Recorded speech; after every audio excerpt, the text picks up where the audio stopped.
నమస్తే welcome to good morning Bharat ఈరోజు ఉన్నటువంటి వార్తలు ఉన్నటువంటి వాస్తవాలను విశ్లేషించుకునేటువంటి ప్రయత్నం చేద్దాం ఈరోజు ఉన్నటువంటి ముఖ్యమైనటువంటి వార్తలు అంతకుముందు దయచేసి పొలిటికల్ వాయిస్ను లైక్ చేయండి సబ్స్క్రైబ్ చేయండి షేర్ చేయండి కామెంట్ చేయండి మీ సలహాలు సూచనలు కామెంట్ల రూపంలో పంపిస్తే మేము వాటిని పాటించేటువంటి ప్రయత్నం చేద్దాం ఇంకా ఈరోజు ఉన్నటువంటి ముఖ్యమైనటువంటి వార్తలు కాకతీయ కళాతోరణం చార్మినార్ తొలగింపు ఆ రెండు గుర్తులు సామాన్యులపై పెత్తనం చేసే ఆనవాళ్లుగా అభిప్రాయం 1969 తొలిదశ ఉద్యమం స్మృతులకు స్థానం పోరాట పటిమ జ్వలించేలా రాజముద్ర వ్యవసాయం ప్రతిబింబించేలా ఏర్పాటు సర్వమతాలకు ప్రతీకగా ఒక గుర్తు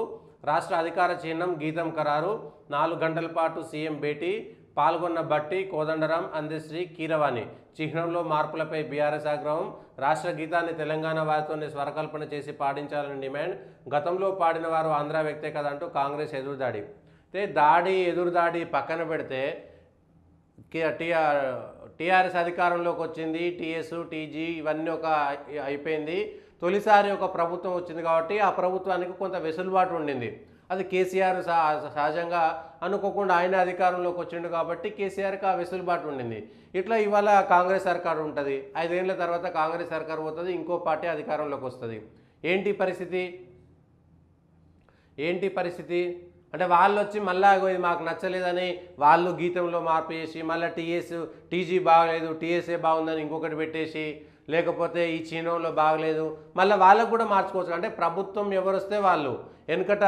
ఆయన ఎవరు మహమ్మద్ బిన్ తుగ్లకు ఎక్కడ పోతే అక్కడ ఆ పైసల మీద మార్చి దీన్ని మార్చి రాగి నాణాలు వెండి నాణాలు సంచులు కాగితాలు ఇట్లా అన్నీ మార్చుకుంటూ వేరు చూసిరా దేనికైనా ఒక హద్దు ఒక అదుపు అయితే ఉండాల్సిందే కదా రాష్ట్ర గీతం లేదు రాష్ట్ర గీతం పాడించవచ్చు ఉన్నదాన్ని చేసుకోవచ్చు దాన్ని ఇంత పెద్ద రాద్ధాంతం చేసి ఏదో ఏమీ లేనటువంటిది కొత్తగా ఏదో కనిపెట్టినట్టుగా చేసినటువంటి దాంట్లో ఇది చేసింది కాకుండా కాకతీయ కళాతోరణం చార్మినార్ తొలగింపు సరే చార్మినార్ తొలగించారంటే అది మీ ఇష్టము కాకతీయ కళాతోరణానికి చార్మినార్ అంటే ఈ విషయంలో పోరాట పటిమ జ్వలించేలా రాజముద్ర రెండు గుర్తులు సామాన్యులపై పెత్తనం చేసే ఆనవాళ్ళట సామాన్యులపైన కాకతీయులు ఎన్నడైనా పెత్తనం చేసిరా చరిత్ర తెలుసా మీ పక్కన ఉండేటువంటి వాళ్ళకు ఆ చరిత్ర తెలుసా కాకతీయులు పెత్తనం చేసిరా లేదంటే ప్రజలతోటి కలిసి ప్రజాపాలన అందించిరా ఇవాళ మీరు చెప్తున్నటువంటి ప్రజాపాలన కంటే ముందే కాకతీయ సామ్రాజ్యము అయితే అది రాజరికపు వారసత్వ సంపద కానే కాదు కాకతీయుల తొలి రాజు ఎవరు ఆయన ఎట్లా వచ్చిండి ఈ విషయాలు తెలుసా కాకతీయులు బహుమని సుల్తానులపై దాడి చేసి అది కేవలం కాకతీయ సామ్రాజ్యాన్ని వాళ్ళ రాచరికాన్ని మాత్రమే కాపాడుకున్నారా లేదంటే ఈ దేశ ప్రజలకు లేదంటే ఇక్కడ ఉన్నటువంటి ప్రజలకు ఉపయోగపడే విధంగా చేసిరా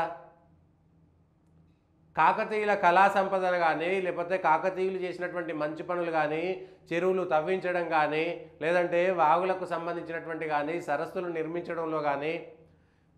ఇవన్నీ కూడా ఎవరు చేసిరు ఒక 1000 స్తంభాల గుడి కానీ ఒక భద్రకాళి టెంపుల్ కానీ లేకపోతే ఒక రామప్ప కానీ కళాకారులకు ఊతం ఇచ్చినటువంటి వాళ్ళు ఎవరు లేదంటే ఒక లక్నవరం సరస్సు కానీ అంతకు ముందున్నటువంటి రామప్ప చెరువు కానీ ఈ చెరువులన్నీ కూడా ఎవరు తవ్విరు అదంతా కూడా కేవలం వాళ్ళ సామ్రాజ్య కాంక్షతోటి చేసిరా లేదంటే ప్రజల కోసం చేసిరా